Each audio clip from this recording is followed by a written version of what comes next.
Alrighty, welcome everybody. Thank you very much for joining the Tū Manawa Active Aoteraoa Community Forum for Sport Bay of Plenty.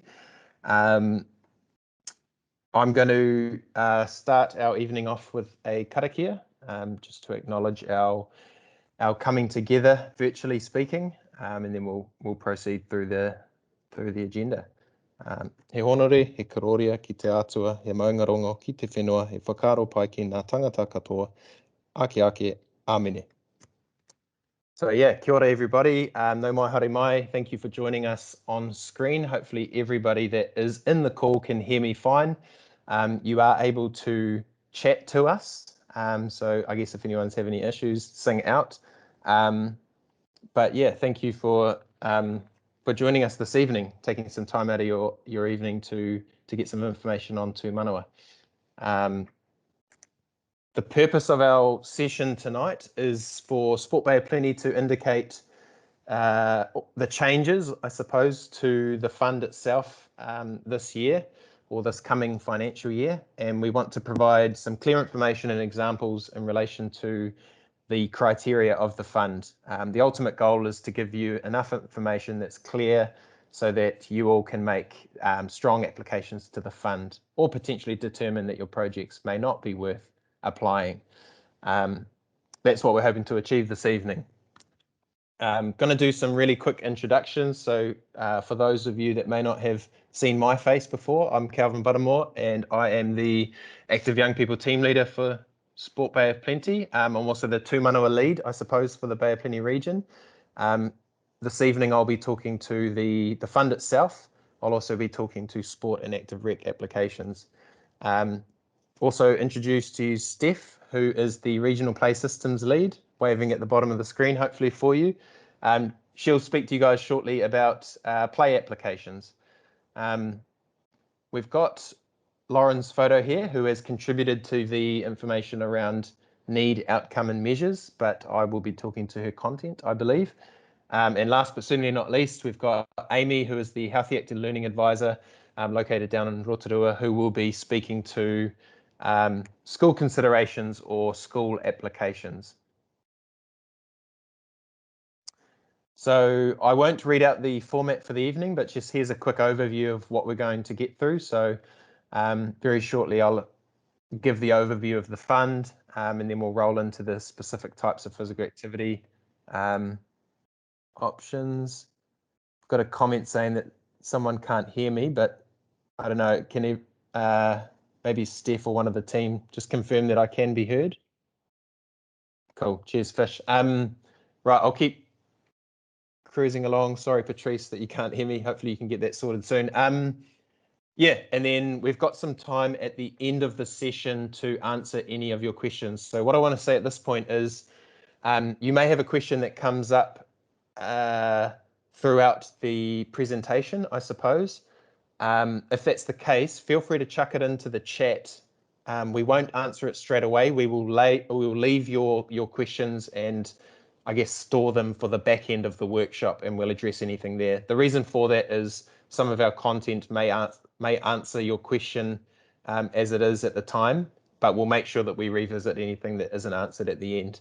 It's also important to note that we've flavoured up today's agenda based on the questions that you put through upon your registration for this online forum. So we've made sure that we haven't missed any of your questions, and we've designed the content and the discussion around this workshop to make sure that you get the answers that you were sort of looking for. So here's hoping we provide all the information you need. So without further ado, formalities out of the way, I'm going to very briefly talk about the fund itself. So I guess this is more important for those that have not possibly yet engaged with the fund. We'll have a combination of people that have received funding, have applied for funding and possibly been declined, and for those who are yet to apply for funding. But on the whole, the purpose of Tū Manawa Active Aoteraoa is to provide access to quality physical activity, so play, active recreation and sport for tamariki and rangatahi. So focusing in on young people, we can still fund projects for young women up to the age of 24. But generally speaking, we're looking at young people. Funding will only be provided for projects that focus on groups of young people where barriers cause them to be less active. It's a really important point, and you will get that reinforced throughout the evening. The purpose of the fund in general is to provide quality experiences that are accessible, create lifelong love of being active, and meet the needs of less active tamariki and rangatahi. For those of you that have been in the sports sector for over a year now, you'll hopefully be aware of the distinction between play, active rec and sport. However, we did get some questions asking for that distinction. So we thought it'd be useful to share this physical activity spectrum with you all, where it identifies that the different types of physical activity sort of sit on a continuum, where at one end, where it's most flexible, least structured, non-competitive, etc., at one end being the play end of the spectrum, and then the more structured, more competitive, least flexible being on the other end, as the sport side of the continuum, with active rec kind of being in the middle. We will delve into the exact definitions in a moment, but at this point we thought it'd be useful just to indicate that yeah, there are many ways that young people can engage in physical activity depending on their needs and depending on your organizations, I suppose.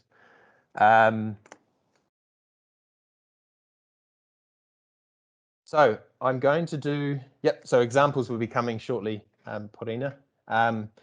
We thought it would be useful to take a moment, we did have a few questions about this, just to show you the recap of last year's Tū Manawa Active Aoteraoa fund. So I'm not going to highlight any of these numbers. I'm sort of just going to let you look at it because there's a lot going on this slide. It's almost more designed around you getting a copy of this recap after the forum.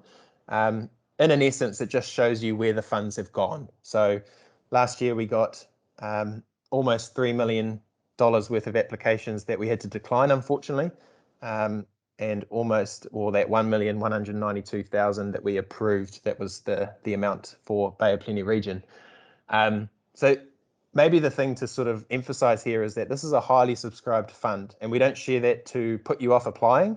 Like if you've got a good application, you are very likely to get funds, and we'll help you out with that shortly. But it's interesting to note, you know, a lot of people are applying for this fund. It's very competitive. So you've got to put the work in, I suppose. Cool, moving on. This is, in my opinion, this is probably the meaty slide for you. So if you've kind of been kicking back, maybe eating some dinner, having a wine or coffee, depending on what type of day you've had, now's probably the time to really tune in. Make sure you can hear the following discussion, I suppose. The background behind this slide was a lot of you asked questions along the lines of, you know, what makes a successful application, or what are the things we should do in order to make our application more successful or more likely of success. So this is a response almost directly to that question. So this slide talks to the assessment criteria that Sport Bay of Plenty decision-making panel will go through when we receive your application. So as a scenario, you've sent us in your application. We may have received a handful of applications, and we're going to assess the quality of those. So the very first thing we do, above all else, is we are going to look and see if your application indicates a need or a demand from a target priority group. So another way of saying this is, which group of young people are currently less active due to the barriers they face, and do they want to be activated, or do they want the activities that you are planning to provide them? The priority areas, I suppose, that Sport Bay of Plenty are looking to fund are young people from high deprivation areas. I've got low decile schools, but that's not necessarily the case, so apologies for that. And my colleague Amy will talk to that later on when she talks about her schools piece. We're looking at young people from isolated communities who don't have the access that those who are in sort of more metro areas, I suppose. Young women, Māori and Pacifica, and young people with disabilities. So if your application meets that first piece, we will then progress and take you to the next step.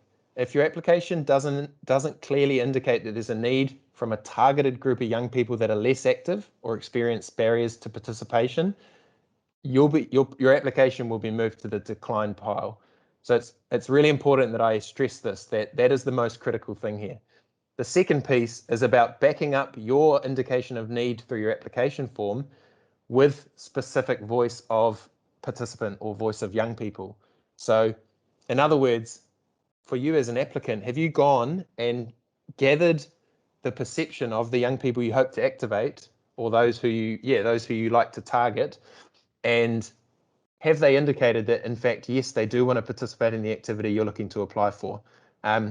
Maybe a step further, can they indicate that the barrier to them accessing your activity is in fact the reason why they aren't currently accessing that? So voice of young person can relate to need and can also relate to highlighting those barriers.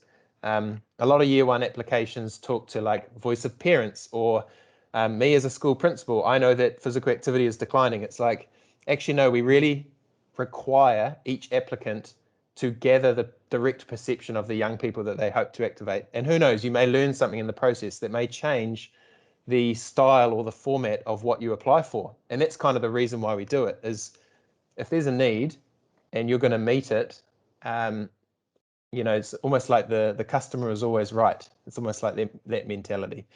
So again, if there's evidence of need via voice of young person, then we move to, does your application clearly state what activities that you're going to be delivering? So be really clear on when you hope to hold these activities, the time, how many of them are you going to hold? A lot of good projects got declined in year one on the basis that we couldn't actually pick when an event was going to be held or where an event was going to be held. Like you might say the most grand event available would activate over 1,000 children, for example, but you didn't say where, in which community was this being delivered, or anything like that. Like we can't assume that information. We need that information.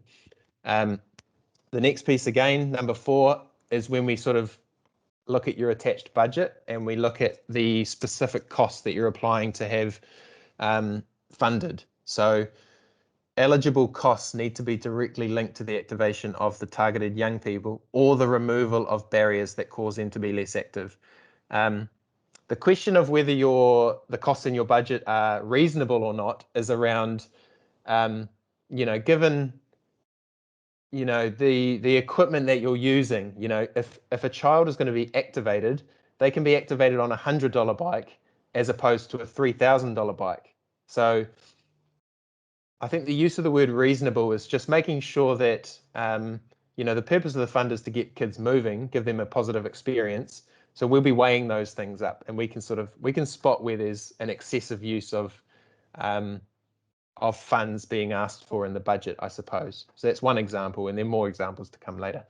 Last but certainly not least, we're looking at the overall investment you're asking for, and whether that's a fair amount being requested. I suppose given the impact of your project, and the impact of your project doesn't just mean numbers, okay? So large numbers is great, it's more kids being active, but it also might look at the type of participants you're targeting. So you may have a really positive experience for a smaller number of kids, but that may be the absolute pinnacle of those kids' physical activity experience that year, and they may not get much else.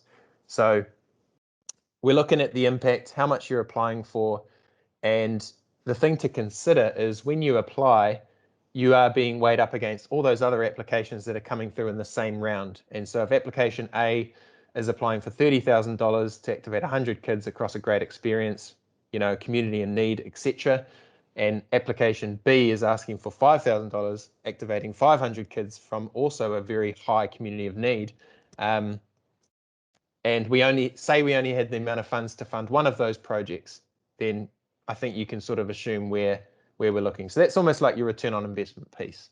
It's a bit more subjective because of the type of kids we're looking to activate, but it's important for us to indicate to you that that's kind of the final step. If we can assume that you've met all this criteria, you've got a fair investment, a strong application, etc., then like I say, if you can meet all of these 5 points, you're very likely to get those funds that you're asking for. I've kind of been on a roll now for 15 minutes.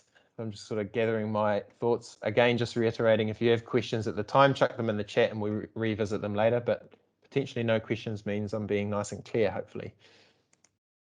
Anyway, moving on, this is potentially another, I see a nice question come through, nice work. This is potentially another meaty slide for everybody. So I'm not going to talk to the specific details in the slide, so you can sort of read away while I'm talking, but one thing I'd like to precurse this slide with is we have not yet had our funding plan confirmed by Sport New Zealand yet.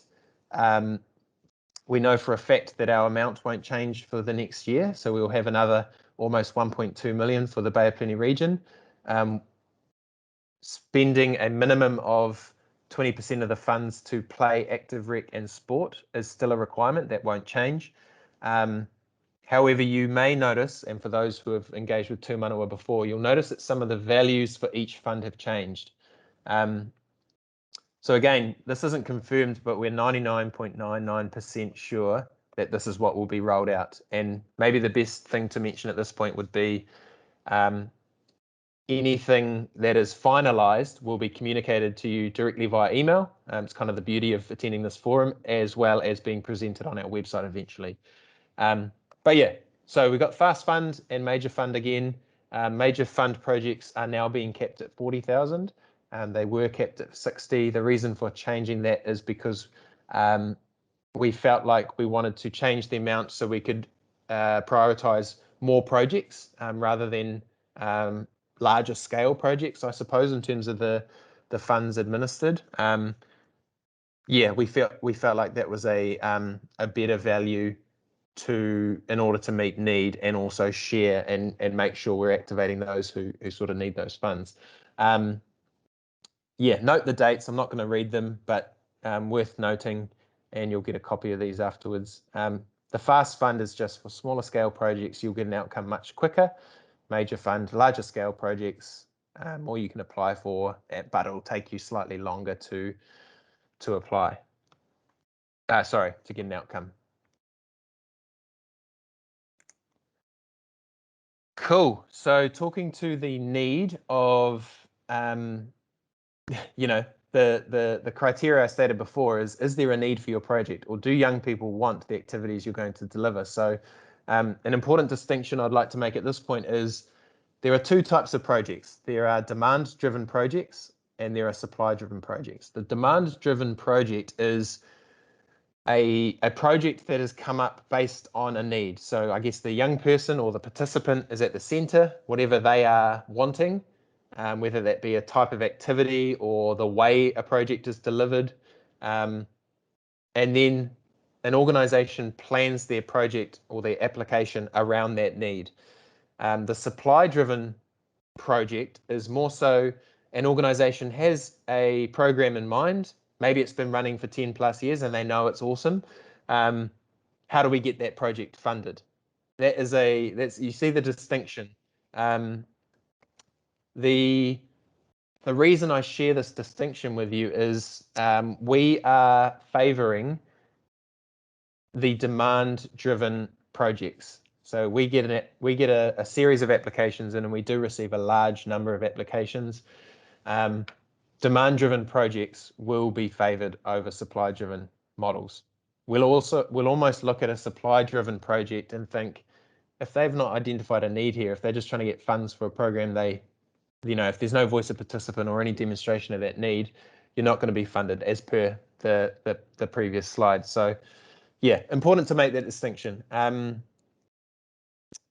Another, just I guess hammering home again, so successful applicants must have evidence of need by voice of participants. If it's not there, you won't be approved. In terms of outcomes and measures, I'm not going to talk to them too much because we have some fantastic resources on the Sport Bay of Plenty website that can help you when you're planning your project. So, but the one parting or the couple parting definitions I wanted to provide, or Lauren wanted me to provide, was the outcomes of your project are the changes you want to see as a result of the activities you deliver. So what's going to change? The measure is the tool to allow yourself to determine whether your outcome has been achieved or not. So if your first outcome is to have an increase in participation, your measure would be the number of participants growing over time.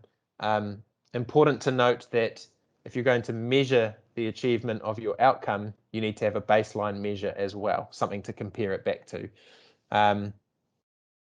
Yeah, but again, the key point around this slide, we are favouring demand-driven projects, and the Sport Bay Plenty website has a lot of good resources around helping you determine your outcomes and measures. Cool, just going to keep rolling. I think we're actually bang on for time too, which is quite exciting. Right, starting off with sport. The definition of sport, and the reason we provide the definitions is because when you apply, you need to indicate the predominant type of physical activity that your project is delivering. If your project is looking at play, active rec, and sport, you almost need to determine what the predominant activity type within your application is and apply for that type of physical activity. There is absolutely no point trying to tick the play column when you know that deep down, as per the definitions we're about to give, your project is a sport project.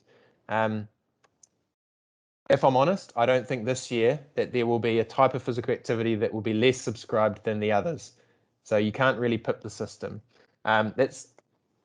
It's not why we're sharing the definitions, but I think the definitions will help just distinguish for those people who asked it. So yeah, sport is structured. It typically has rules and involves a competition against a set of criteria. So structure and competition is the key thing to highlight there. We've put some points in here, or we've tried to give some examples of the types of costs or the characteristics of a sport application. So again, it just helps you identify which category you fall into. So if your application has any coaching costs or coaching involved, if there's a structured or organized event, competitions and leagues, any presence of an umpire or referees, whether it be a cost or just within the activity, then it's sport. Sports typically require uniform. Where there is not a uniform, then you can kind of assume it might, it could be active rec. And then there's equipment, and then there's also, I suppose, an element of taking away that transport and cost of transport barrier. So, yeah.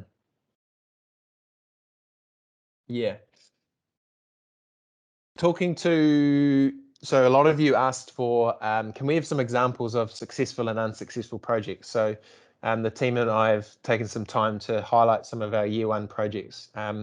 We won't name names because we don't have their permission to share their information, but as best we can, we'll just highlight some of the factors just to hammer home some of those learnings. So I'm going to talk to the first one around the football club applying for girls sessions, because this was an entity that applied in 2020 and actually got declined because they did not indicate the need via voice of participant. So they assumed that because they were activating young girls that there would be a shoo-in for funding. Sorry, I don't say that. I didn't assume that entity assumed that, but by way of my story, long story short, they were declined. They went away. They engaged with some young girls who actually did in fact share that they wanted to uptake some football sessions, and that girls only football sessions would enable them to participate more so than sort of mixed football sessions. And they were successful on their second attempt. So again, just kind of highlighting that you need to look at that voice of participant if you're going to be successful. The second one there talks to a couple of colleges looking at the particular types of rangatahi in their school that were less active. And for these schools in particular, it was their Māori and Pacifica students. And they designed their project around those students. And obviously they engaged with those students to ask them what they wanted. One was for rugby and basketball, and the other was for golf. So two really strong applications because they were targeting those young people who were less active. And the last is just around how RSOs take their activity to areas of the Bay of Plenty where their game is currently not being provided. So there's young people in Eastern Bay, for example, that aren't getting a badminton experience. They can then get a badminton experience if Badminton Bay of Plenty would like to apply. So again, looking at the participant, not looking at the supply. So it's almost a bit of a combination. RSOs are regional sporting organisations. So yeah.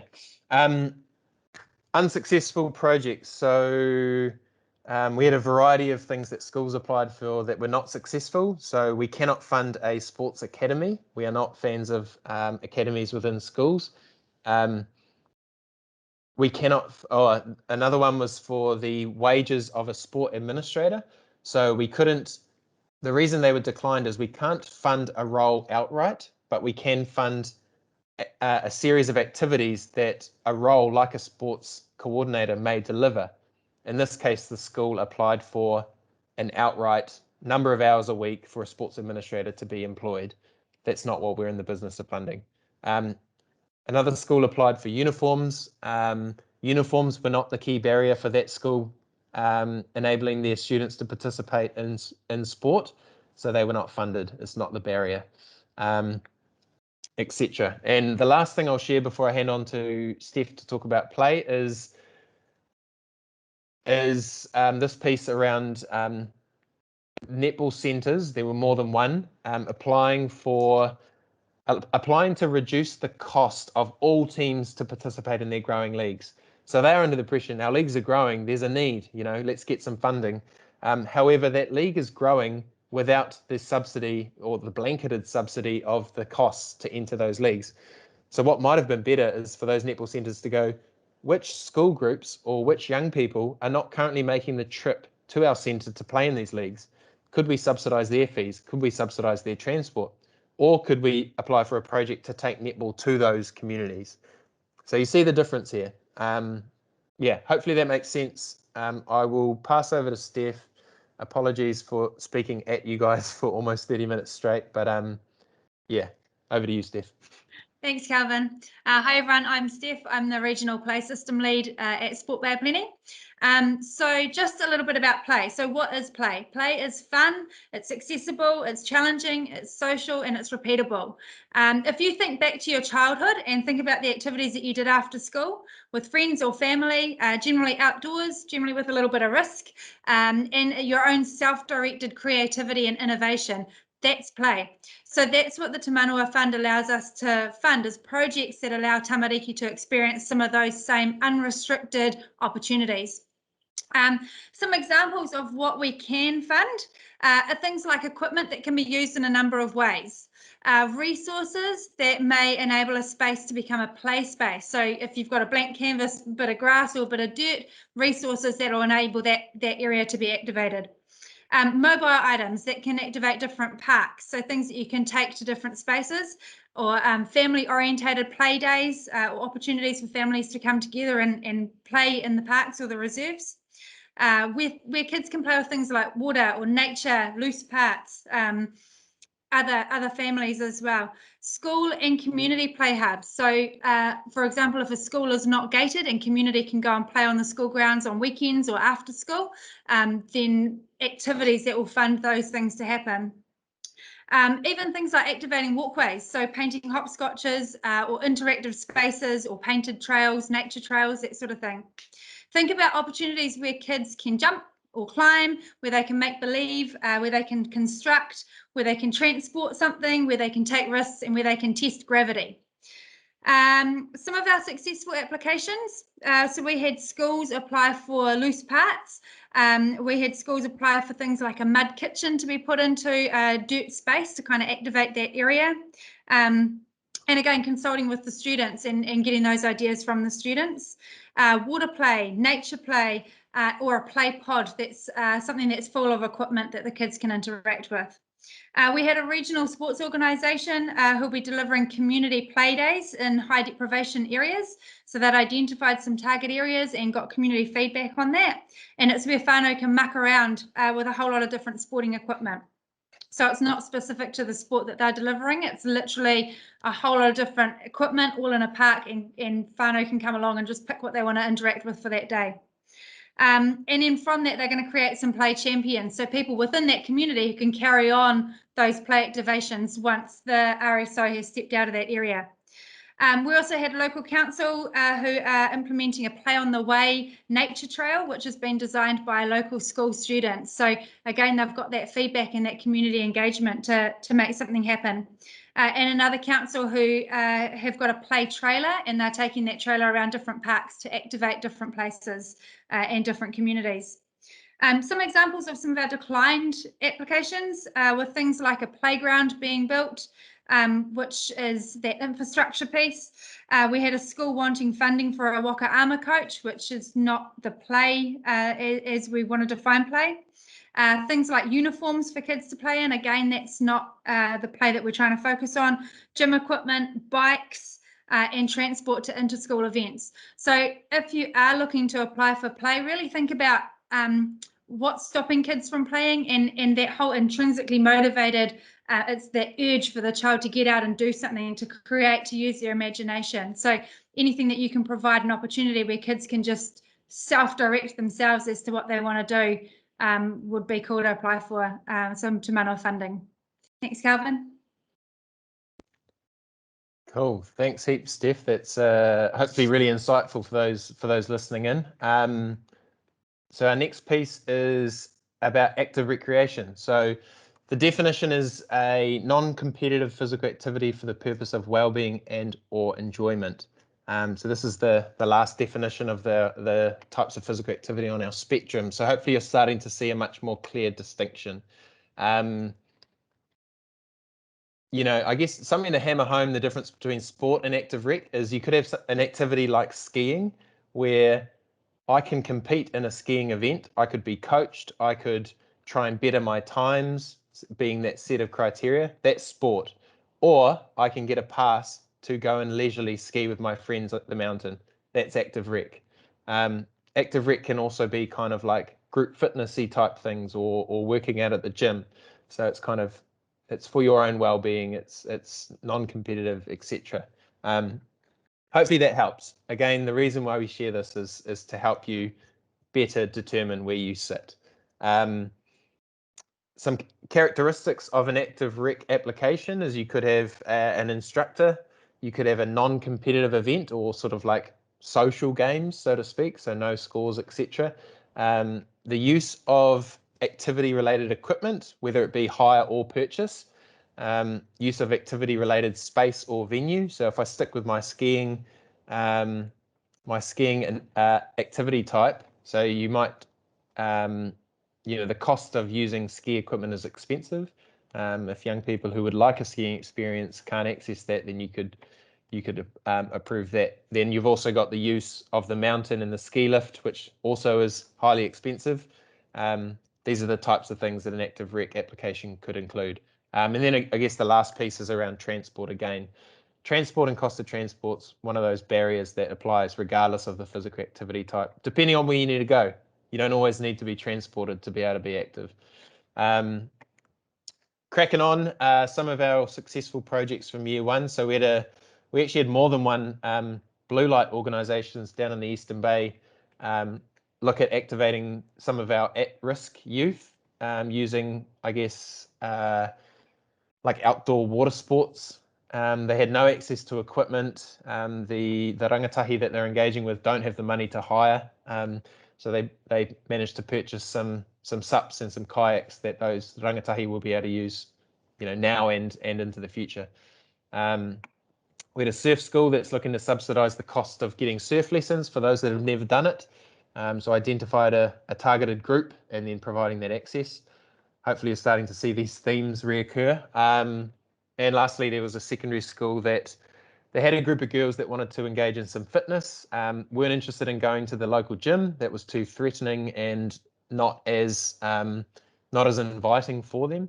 So the ability to have weights, equipment, and to do fitness at school was a key element to overcoming that barrier. So that school was successful in gaining weights and different fitness equipment to actually be on site for those girls and different inactive groups to use. Unsuccessful projects. So we had a few schools applying for sort of your capital works piece or your fixed equipment, like upgrading swimming pools, and we had one where they wanted to build a skate ramp on site. So there was no evidence of need. There was no voice of participant to indicate that those kids in fact wanted to participate in those activities. They didn't talk to access either. So, as an example, how do we not know that there's a skate park 500 meters down the road from that school, and therefore is there a need for a skate ramp to be built on site, as an example? The second one is a great example to provide because it was actually a really strong application. It was a community of a high deprivation community, so great recipients of the fund. However, they'd made no attempt to engage with the students at their school to confirm that their inactive students wanted to participate in traditional Māori games in Wakaama. We're not necessarily in the business of assuming things. We want to see that you've spoken to your target groups and that it's going to meet their needs. So yeah, really good example to give. Cool. And so that's Active Rec. I'm now going to pass over to Amy to speak to our school considerations. Assuming Amy is here, because I don't think I've seen her screen. Yeah, I'm here. Thanks, Calvin. Beauty. Okay, so curriculum time projects with external providers must have the in-school checklist attached, which can be downloaded from the Sport Bay of Plenty website. Curriculum time can be defined as anything that happens within the school day in learning time, so not before and after school and not within breaks. And an external provider is a company or an individual. There's not a staff member at the school. So some examples that will be familiar to schools are Life Ed or Go For It. Those are both examples of external providers. There's an additional helpful document titled Working Together for Tamariki from the Sport NZ website. This document was created with input from Regional Sports Trust, Physical Education New Zealand, and Tamariki themselves. Even though it says Tamariki, it's really useful for all schools to look at. This larger document and the in-school checklist that must be completed are both in place to ensure that the external provider is adding value to the school. The documents are there to support schools and external providers to ensure that the partnership results in a child-centered quality experience. A targeted approach is favourable when looking at schools. So a whole school experience that benefits all students is a really wide angle lens. We want you to zoom in and we want to know within the school who are the less active students. This fund is designed to activate them and not all the students at your school. Looking at some of the successful projects that we had come in last year, the first one, they had identified that safety was a barrier to students participating in Wakaama, so they needed life jackets. They had also gathered student voice on what equipment they would like and what activities the students were open to participating in. The school had also identified that transport and the cost of transport is a barrier to the students participating. In the second example, students had limited physical activity opportunities and their engagement was low. This coordinator role was able to add more opportunities for the students to result in improved participation and engagement. Looking at the successful external provider projects, an RSO, so a regional sports organisation, delivered in schools, had expressed an interest that the evidence of need, but they had no access, and they attached the checklist and indicated a partnership approach. So they had surveyed the schools and had a really strong voice of tamariki in their application, and they probably had one of the best budgets I've seen written. It was really detailed and clear. So looking at that, our unsuccessful projects that came in through schools, there was a large application that was really cool, but it didn't indicate any voice of the participant, and it was too high in capital costs. And overall, there was a really high volume of schools submitting applications that had really poor budgets. To speak to the deprivation piece that Calvin alluded to at the beginning, so Sport Bay of Plenty is interested in deprivation, and just want to clarify that deprivation is not the same as decile. It can be decile, but it doesn't always have to be. Deprivation can also be access, equipment, it can be community. And that if your application is good and it is using a zoomed in lens instead of that wide angle whole school lens, it will speak to what deprivation is being addressed, and it doesn't have to be the decile. It will be a targeted project. Cool, nice work, Amy. Definitely a useful distinction there around yeah, who you can target and who's less active.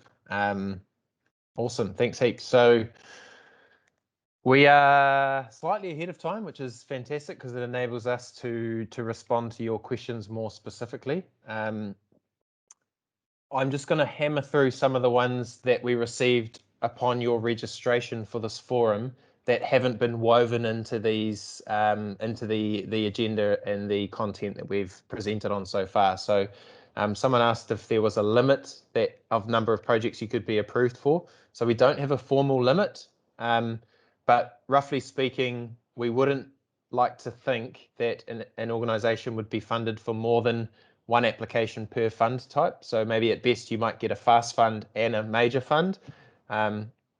The fund is so highly subscribed, and it was in year one, massively so that I don't think there were many entities that got more than one project successful. But that's not, we don't share that to stop you from trying. If you think you've got more than one quality application, then put it through. Sorry, can you just change the screen across? We're still on the school considerations. Huh. Oh, no, too far. How's that? No, we're on the last screen now. Yep. Thank you. I think it's just a lag, maybe. Can you see it still? Cool. So a couple of you asked, what if you've been funded in year one? Can you be funded again for the same project? So yes, we can fund a project again, but we'd like to see a more up-to-date evidence of need via that voice of participant. So, you know, hopefully throughout your project, you've asked the participants that engaged if they liked it, would they engage again, etc. So don't just attach your insights from the last time you were approved. We'd also like to see if a sort of growth or extension to the project, given that you've had a whole year of delivery. You know, we're all for responding to the need of young people in terms of this fund. So we'd like to see that within your application. Did I talk to multi-year projects at the start? I can't actually remember. So right now, we do not have confirmation whether we can fund multi-year projects. We are unfortunately waiting on Sport New Zealand to confirm that in the month of June. It is Sport Bay Pleni's preference to be able to fund either 1 or 3 year projects. The reason being is we know that some projects, the need doesn't go away after a year. So we'd like to have that opportunity. So I guess at this point in time, maybe be ready to apply for a 3 year project if you think you've got a quality application and you meet all the criteria that we outlined earlier. But I guess there is a chance that Sport New Zealand may tell RSTs that we have to fund things on a 1 year basis. So apologies that we don't have that sorted for you in this forum. We will confirm that as soon as we can by email and our website. What's expected in the reporting? So we have a small report. You get a copy of the report if you're successful. So you get a big lead-in time, and we do ask you to prove your expenditure so that we can just clear off that you spent the funds on what it was that you applied for. The regional collaborative projects question is an interesting one to talk about because, you know, we'd like to encourage collaboration. So, for example, you might have a series of clubs within the same sport, for example, working together to meet the needs of young people. That's fantastic if that's the route you want to go down. I guess the considerations you need to make is that would limit the overall funds you could get for the project. And at the same time, too, thinking about that distinction between play, active rec, and sport. You know, if the project differs so much within there, you have to pick one physical activity type to tick as the predominant activity. You could potentially single out those portions of the activity, possibly. It's a really hard one to give a really clear-cut answer for. The last piece, somebody asked about engaging positively with kura. So we advise applicants to take a by Māori for Māori approach, and the Te Whetū Rehua tool on the Sport New Zealand website is a great resource to use if you are looking at targeting rangatahi Māori or young Māori tamariki. So there'll be a link in the notes that we send you. How do we feel about me just going back through? Like I say, we've got kind of 15 minutes before we wrap up. I know Nick has been responding to a few of the questions. Calvin, can I just I did put my hand up, but I just wanted to talk to a couple of pieces, if that was okay.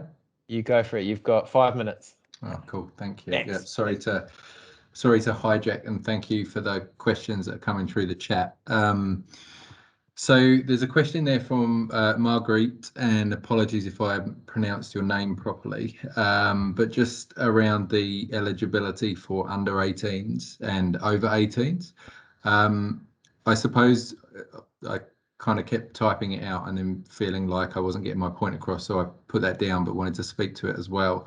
Look, we'll apply a common sense approach to that. So if, for example, you are going to activate, 90 rangatahi that are under 18, but you require the ability to have an extra 10 that are over 18 for that activity to take place, then if you can articulate that through your application, we would take a common sense approach to what that would look like. I don't want you to kind of think that it's for over 18s, because it's definitely not for over 18s, but I understand that sometimes especially through more organised sport, sometimes there is a need for numbers to be kind of balanced or at a certain kind of level. I wouldn't want 90 rangatahi to miss out because we couldn't be kind of couldn't have the approach whereby we could look at it holistically in the best interest of the majority of the participants. So but just try to put that through in your application as best as you can.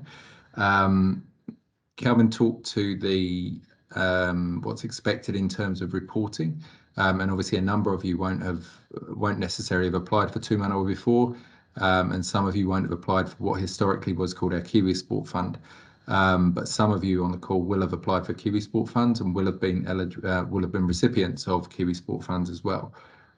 Kiwi Sport Funds were generally an incredibly high trust model, because our community is a very trustworthy community. I will just comment that recently we've been talking with the Department of Internal Affairs just around the process for accountability and potentially getting some alignment between funds that are distributed by regional sports trusts, funds that are distributed through gaming, and funds that are distributed through trusts like the Bay Trust or through TECT or RECT or EBET or any of those guys as well. So that proof of purchase is going to be quite important. So especially if you've got roles or you've got people out there doing the delivery, we are going to need to see kind of where the money basically that we've invested in you has gone. Obviously for buying boats and kayaks and basketballs and that kind of thing, that's relatively straightforward, but I'm just kind of forewarning everybody that potentially there might be some changes in the wings around how we're accountable through the Department of Internal Affairs. So just bear that in mind. It's definitely not there to scare anybody off at all, but I just think as there's been a lot of money that goes out through the last 18 months, particularly with COVID, potentially now we're seeing the other side of that where so much money's gone out the door that potentially now we need to kind of really be quite tight on how we're accountable for those funds as well.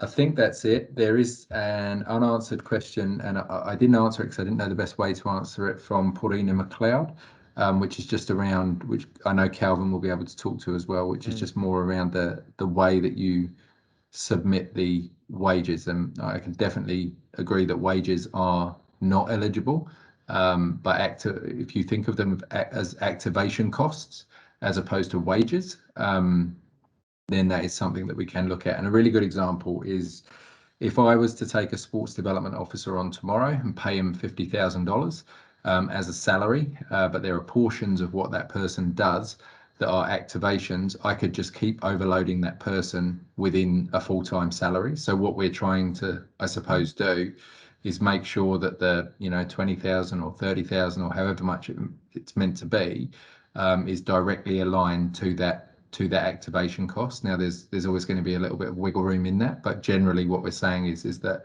you know, if the hourly cost of a really high quality deliverer is, as people price it, kind of $30 an hour, then we would be expecting the fee paid to that person to be relatively close to that number. If it's done under a wage or an employee model, then we kind of lose control of that. We kind of lose control of some of that accountability. So it's very much in how you work logically through what the cost of the actual activity would be, and understanding that sometimes that number that you land on at the end can equally amount to sometimes what a full-time salary could be. But it's really more so how you display it and how you kind of can articulate it to us, that will help kind of us to understand that picture. If I can just add to that, Nick, so the example that Amy gave within her school considerations piece was about that activator within school. So that school didn't apply, oh, we want to have someone for 20 hours, let's just apply for the cost of that. And hopefully they'll arrange some activities that are built upon need for the students at that school. They actually specified the exact activities that would be delivered, how it relates to the student interest. And then that accumulated to add up to, I don't know the exact hours of that person that they work and whether they have anything else tagged to that role, but that's what they applied for. If that helps to add. And so transport is a great question. We can cover the cost of hiring transport. If transport is the absolute barrier for the activity to take, being able to cover the cost of transport, and i.e. pay for the van to take the kids to the activity, is one thing. The other barrier might be nobody puts their hand up to drive the van. So we have a school van, but nobody will do it. We can't get the kids there. So there is an ability to, I guess, incentivize having a driver take kids to and from an activity that they, you know, this is assuming that there's evidence of need within the application, etc. So that is eligible, but you've got to really talk to that being the barrier. Hopefully that answers the question.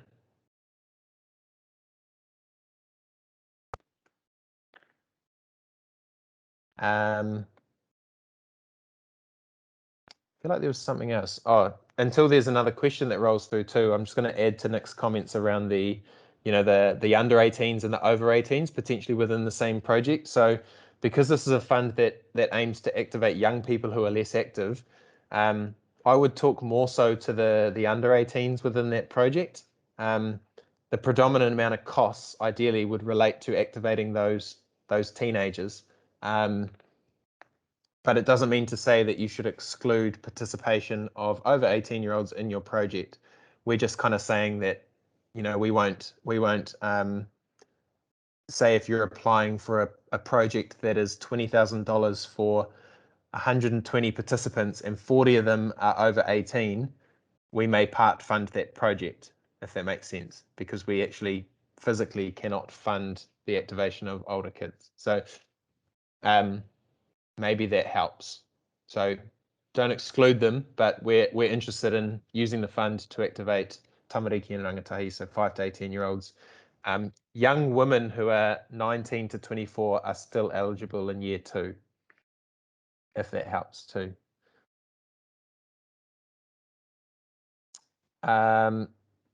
Great question here about, will you allow us to forward our draft application for reviewing and suggesting amendments? I would not count on it. So our Tū Manawa team can be available to provide you with some feedback or to support you in your application process. I'm about to talk to that shortly. But we need lots of time because we are inundated with requests along those lines. So don't wait till a week before the closing date to try and send us a draft. Once you engage with your, I guess, the Tū Manawa team member that you want to work with as well, you know, for example, if you're looking at a play application and you're working with Steph, once you're there, that person will, like Steph will be able to talk you through what your requirements are, and you'll get a feel for the type of support that Steph can give you. If Steph gets 100 drafts and she has a week and a half to read it before the closing date, she's not going to be able to do all of them. So yeah, I guess to answer your question, Corina, it's kind of our team can be available to support you and potentially glazing over a draft. But I don't want to outright say that we definitely don't have the time and capacity to be able to offer that as a service. But in saying that, we are definitely here to support you. Amy, do you want to talk to the PMP piece, because that has come up again? That's definitely your domain. Thanks. Yeah, so Angela, I was going to comment on your first question. So yes, Nick's on track with PMP is all good, but the first request about it being teacher delivered and training of teachers, that is a more favourable project than having an external provider, and you'll see that as you review the in-school checklist and the external working with Tamariki document that's on the Sport NZ. So having your teachers trained, keeping the learning within the school, and then being able to carry that sustainably for the teachers to be able to teach it again next year is a far more favourable way to run PMP. With the PMP project, we'd be looking at who that you're wanting to teach. Is it the whole school, or are you going to do the zoomed in lens and make sure that you're identifying who actually needs the PMP, gathering voice on those students? And we'd be looking for a really clear budget on the PMP. It'll be budgeting for the equipment, it'll be budgeting for the teacher training time, and then anything ongoing with that. I hope that helps. I'm just reading over your second one. Just to, I guess, to add to Amy's comments too, I've never purchased PMP equipment, but I'm aware that it can be quite expensive. So that's, talking to my criteria that I shared earlier. If you're in the last handful of applications, we've only got a certain amount of funds to give out, and your cost for this equipment is unreal, completely unreasonable given the impact it may have, that will be a consideration. So I could be wrong in assuming this, Amy, but some PMP equipment might be more affordable than others, possibly. So just weigh that up. If kids are going to move, they don't need the best flashiest gears in the world to do it. And Steph will be the first person that attests to, sometimes the ruggedest stuff are the most fun things to play with. So consideration. Yeah, so it's definitely not a no, Angela, but a yes. We'll need to go with the teacher delivery focus, like you're saying, and a really clear budget will help with that. Yeah. Just because of time, I'm going to suggest that potentially, Angela, you stay in touch with either Amy or whoever your Healthy Active Learning advisor is, assuming you might be a Healthy Active Learning school. If not, touch base with Amy, and take the convo offline. So yeah, just to kind of close things off, assuming that slide has changed, just want to close by saying thank you very much for taking an hour out of your time to, I guess, to get a bit of hopefully critical information for you guys to be equipped to put forward some really, really quality applications to us, and gaining some funding for whatever it is that you're planning to do to activate young people who are currently less active.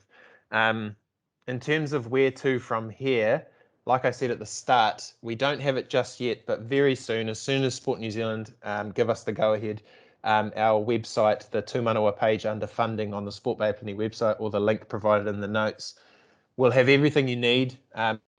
Please do, we had a question earlier about whether our team can support you guys with applications. The very first protocol is to familiarize yourself with the guidelines on the website, familiarize yourself with the resources on there. In theory, those resources and the information on the website should be so good that will be everything you need. Obviously, these forums help, but keep checking in with that, because obviously, as I shared earlier, there are things that are yet to be confirmed. And lastly, yeah, for those specific queries, unless you have an existing relationship with someone at Sport Bay Plenty, please direct your queries to tūmanawa@sportbop.co.nz. The reason we use that email address is then we can direct you to the person in the team that is best placed to support you. So if it's Play, then it's Steph. If you're Eastern Bay, then it's Tale, etc.